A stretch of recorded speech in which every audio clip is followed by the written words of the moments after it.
Hi, my name is Jessica Ayala. My project for my final presentation is Academic Anxiety, Implementing Resources to Decrease Emotionality. My problem statement is how to decrease anxiety with social emotional learning. As a special education teacher, I have seen an increase of students struggling with their academic anxiety. It is a process in which students worry about their academic outcome instead of their social emotional well-being. I was introduced really to this topic from parents. During IEP meetings, parents would share with me that their child would often say, "I'm stupid, I'm not smart, I can't do this is too hard, I give up."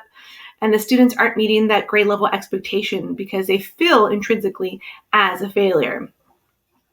Often students are promoted to the next grade level without addressing the concerns of their emotionality, which causes an increase of negative self-talk, doubt, task completion, engagement issues, and interpersonal skills.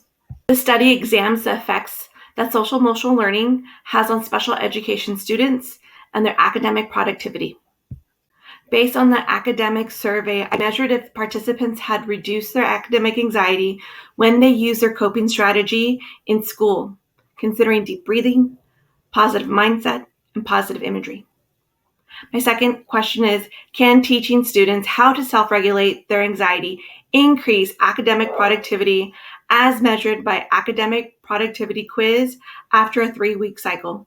For the duration of my cycle was 9 weeks, 3 weeks for deep breathing, 3 weeks for positive mindset, positive self-talk, and 3 weeks for positive imagery. Chapter 1, Rationale and Purpose. First, high anxiety appears to be a characteristic of students in special education compared to non-disabled children. 80% of students in special education are concerned with test scores, loss of self-worth, and causing parents disappointments based on their grades. Up to 25% of these students meet criteria for anxiety disorder, with incidence increasing with age. 1 in 5 students with depression before age 18. Those with a learning disability always feel at a disadvantage because they cannot regulate their emotion of fear and anxiety. The project aims to determine if coping strategies will decrease academic anxiety and increase academic productivity. The purpose of this action research project is to implement, track, and evaluate if students need social emotional learning in order to cope with anxiety and stressors in the academic setting. Overall, the emotional competence is having a well-developed emotional understanding, coping skills, an understanding of one's own emotions to avoid emotions often termed as self-regulation. Chapter 2 will go over our literature review. We have previous studies and background information. Shame researcher Brené Brown shared that anxiety or the idea of perfection can cause paralysis. Teaching students self-regulation and coping strategies can reduce anxiety and increase academic productivity. Students with high levels of stress are likely to have an effect of academic performance via disruption of information processing systems. Students with performance anxiety struggle to cope with expectations of maintaining academic rigor and making academic progress at their independent level. At an early age, children recognize the importance placed on academic success by their teachers and parents. Academic anxiety is one that reflects a student's self-worth, confidence, and academic skill. If left unaddressed, anxiety, as well as a range of stressful life events, can lead to self-harm. Teachers report that 38.5% of school children have academic anxiety. As few as 2% of these children with high anxiety will seek treatment. Children with learning disabilities have experienced converging problems, including negative emotion affect, depression, social skills, and a low self-concept. Researcher Ardazita and Associates found that the educational system has stressed the importance of being academic proficient, yet the educational system does not provide students with strategies for understanding self-regulation and the emotional stress associated with learning. Anxiety could be part of the reason why students display fight or flight. Fight or flight can also have anxiety, correlating negative to a student's IQ, aptitude, academic achievement in reading, English, math, problem solving, and grades. These effects were identified in students ranging from third grade through graduate school. This information is important to note since this is the basis of what my study is correlating to. This background literature provides validity to all my research in correlation to why students need social-emotional learning in school. These statistics aren't just statistics. These are our students needing help, requiring that special education and social-emotional learning should be implemented into the general education classroom. Chapter 3, Methodology, Action Plan, Participants. Plan, the researcher, me, aims to understand the academic anxiety and how it can affect students in special education and the cause and effect of anxiety and how it can affect the student's ability to learn. Act. The researcher will interpret quantitative and qualitative data based on students' response and observation. My students were provided with an academic survey. It was teacher and student created. Initially, I had created one for my students, but they didn't understand it. So together we drafted one that they could understand and respond independently. I used the academic productivity quiz to triangulate my information, to measure the academic areas of concern, anxiety levels, and knowledge of coping skills. Here, this includes taking tallies of information when students use their academic skills, as well as an academic productivity quiz. Students on an IEP can only really be assessed based on their need. So I have different groupings of students, and a student may see me for math and not see me for ELA. And within those groupings, according to California Ed Code, I cannot provide any additional servicing other than what they meet the standard for due to their learning disability. Observation. The researcher, myself, had observations and data would be collected as an active participant. This is very hard to do too. You're giving the direct instruction, you're facilitating the new coping strategies, and then you're monitoring and taking the tallies. But in order to get a clear understanding and the triangulation of the information, I needed to do all three of those components. So tallies were collected from the students using their coping skills in my weekly journal. Parents and teacher interviews were also to be conducted to see if students are transferring the skills at home and in their classroom. In special education, often enough, it is not good enough just to meet a goal in a self-contained environment. Really, to show proficiency, you have to show that skill in class and at home. Once a student is able to transfer skill to different settings, then a student is developing mastery of a skill. The study took place in a special education classroom in Beaumont, California. It involved 23 students. 15 students were fifth graders, 1 was a fourth grader, and 7 were third graders. Participants within the special education demographic are put into homogeneous grouping based on their need in academic settings. IDEA has 13 qualifying factors for a student to meet eligibility for special education. Within my service caseload, I don't have all 13 qualifying eligible students. My predominant classification of students are autism, other health impairment, and specific learning disability, which we call SLD. Participants receive pull-out service for 10% of their students' instructional. This is retrospective information. So most of the students were exposed to coping strategies prior to this study. Tier 1 is our PBIS intervention. That is when the teacher is facilitating the 19 codes of conduct, behavior, friendship, according to the positive behavior intervention system for PBIS. Then we have tier 2, which is second step. It's a counseling curriculum. Here, the counselor usually goes into the classroom and supports the teacher and does a 1 to 2 day lesson based on the student's need or based on the class need. But when I measured my students and I asked them in an interview, tell me about your skills from second step that you know from the school counselor, many of them were like, what are you talking about? Like, we never did that. I'm like, yes, you did. So we talked about it in length and they're like, oh, yes, we have done that. Right. So I took 3 of the skills, deep breathing, positive self-talk, and positive imagery, and we reviewed it in a contained small group environment. Here we went through direct instruction.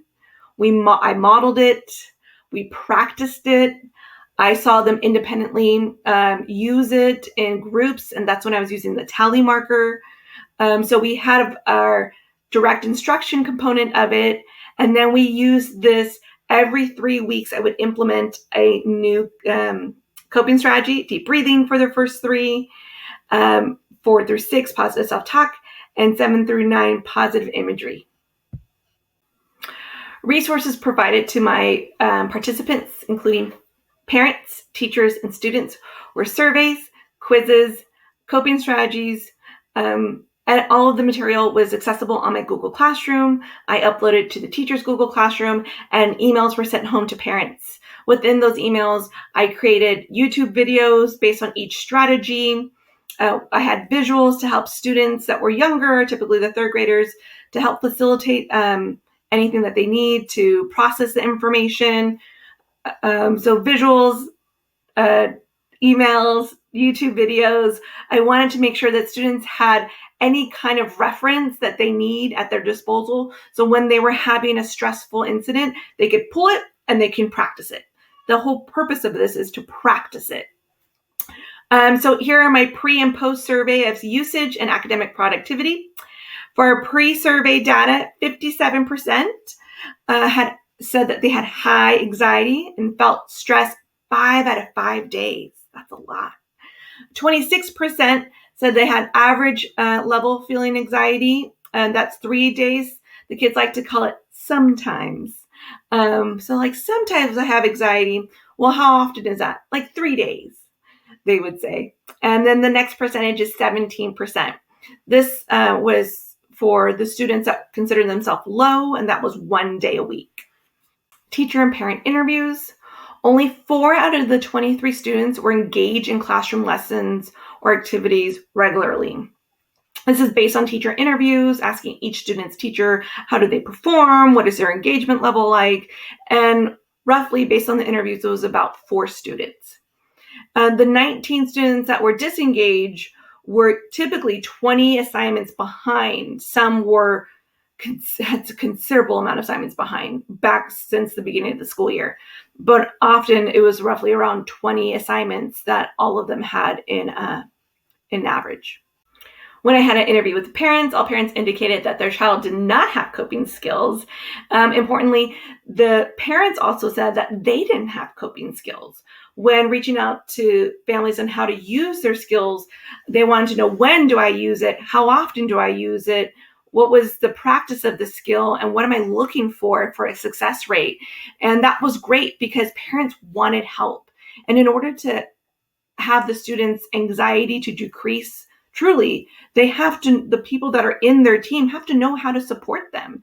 So parents and I regularly talked, as well as teachers, in order to facilitate that need for students.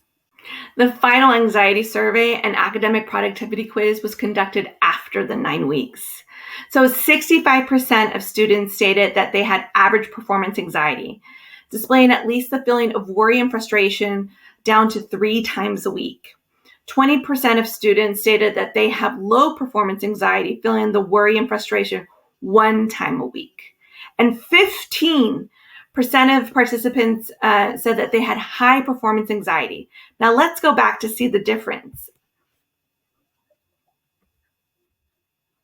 Originally, 57% said that they had high anxiety 5 out of 5 days, and that went down to 15%. That's incredible for our students, because when they engage and use their coping strategies and know how to use their tools, then they feel intrinsically better about what they can do and about themselves. Students with high anxiety decreased by 77% in 9 weeks. However, students with average anxiety increased to 56%, while low anxiety stayed the same based on the number of participants.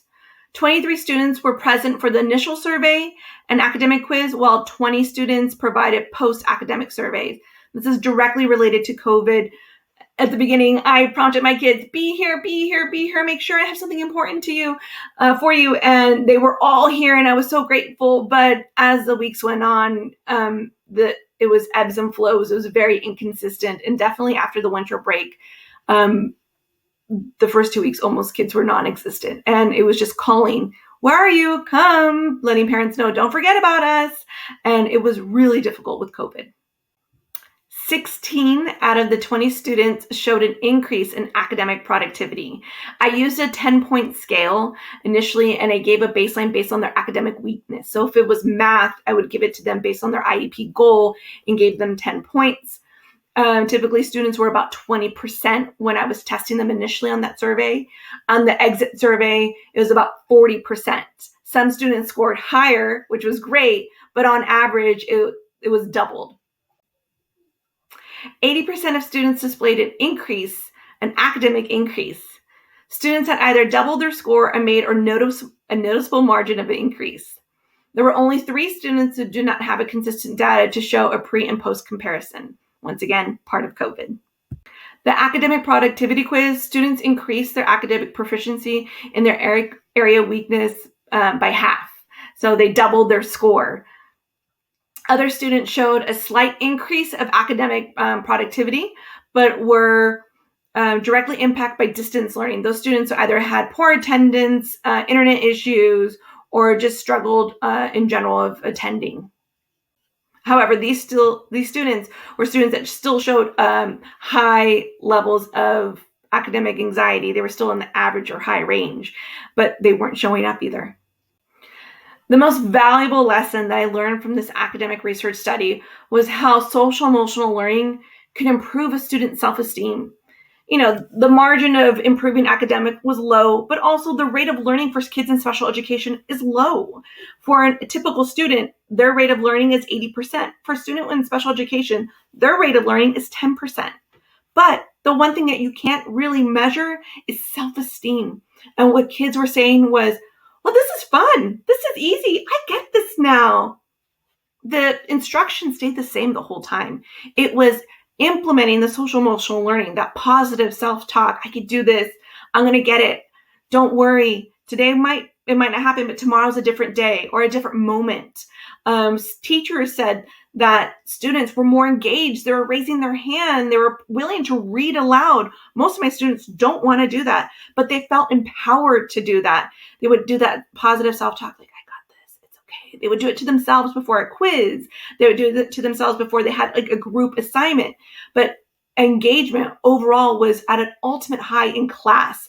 And parents were also noticing this optimistic viewpoint. Students were really willing to try. Optimism brings out constructive behavior and positive attitude. Students have shown that optimistic disposition is a strong predictor of successful adaptation to stressful encounters, and is also related to positive adjustments in school. Sometimes when you develop that self-esteem, that intrinsic value, that's the momentum kids need to keep going. And when you have a team, parent, teacher, special education provider that is consistently using the same information, students were making progress. And that was so special. Again, parents began to see that their children replaced the negative words with helpful and constructive words. Students displayed a shift in their emotionality in class and at home. Remember, to me, in special education, mastery is when you can take the skill that you learned and pass it to a different environment, home and school. Parents began to see children replace negative words with helpful and constructive words.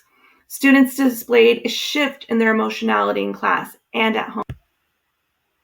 Did implementing social emotional learning improve students' academic productivity and decrease academic anxiety? Yes. Students did show an increase of academic gains in their area of weakness.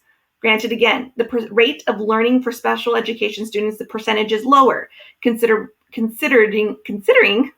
their typical friends, their peers.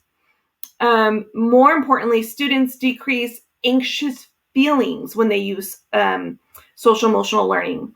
By the end of the study, parents and teachers shared that an increase of self-esteem in each setting. That's fantastic for our students, because originally that 5 out of 5 feeling anxiety or fear in an area of weakness, I can't imagine. This is hard enough by itself, let alone just feeling that every day when you attend school. The study's significant barrier was the lack of attendance and participation due to COVID-19. This impacted my data, it impacted my ability to access my students. Those restrictions for students coming onto campus impeded a lot of parts of the research that would typically be there when you get information, but distance learning was a hurdle in itself, and it was hard for a lot of students, and I had to give grace where my students needed it. And some students, they couldn't attend because mom had to work, and sometimes they had to go to work with mom. So COVID was a challenge for me, definitely. One of the gaps in the research was the longitudinal data. Many of the studies that I reviewed for my literature review happened in a year time frame, maybe 2 years. But that longitudinal data, if we implement social emotional learning in elementary school, is there a positive effect when a student gets to high school? And slowly, just like we have a vertical articulation for our state standards, we should have a vertical articulation for social emotional learning, using those concrete standards now at a young age and seeing the more abstract ones, such as positive imagery later on in life. Now, there was one thing in my data that was not beneficial or helpful. Out of the 3 coping strategies, positive imagery was the only one to really not provide my students with any benefit or feedback that they really valued. They wanted more concrete information that they can use as a resource. Positive imagery, many of the kids were kind of lost in that. It was very abstract for them. Think of a positive place in your brain whenever you want to feel successful. Think of yourself as a successful person. Imagine that person and execute it. That was really hard for young kids. So that's something I would see later on in high school. So using that vertical articulation, that would be a recommendation for future research. For my faith integration, like I said, with COVID-19, our year has been very challenging. My scripture that I selected was, "Since you have kept my command to endure patiently, I will also keep you from the hour of trial that is going to come on the world to test the inhabitants of the earth." Revelations 3:10. "And after you have suffered a little while, the God of all grace, who has called you to his eternal glory in Christ, will himself restore you, confirm you, strengthen you, and establish you." My faith was challenged, and the world was rocked when we had a global pandemic and the educational system had to close down, essentially. But I put my faith in Christ, knowing that he knows the path for us. And this time has taught me how to do distance learning. I've become more proficient in technology. Mind you, I did cry during some of it, but it did help me. And reaching out to my students and focusing on the social emotional well-being of our students, and not just focusing on the academic, but connecting to their spirit and their soul to see how I can help them later on in life be a more well-rounded person. I am very grateful for this time, and I did learn a lot about myself as an educator, that I will persevere and I will learn and I will adapt. some resources for your consideration.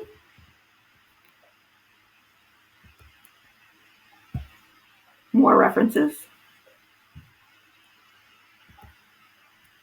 Thank you. Have a good night.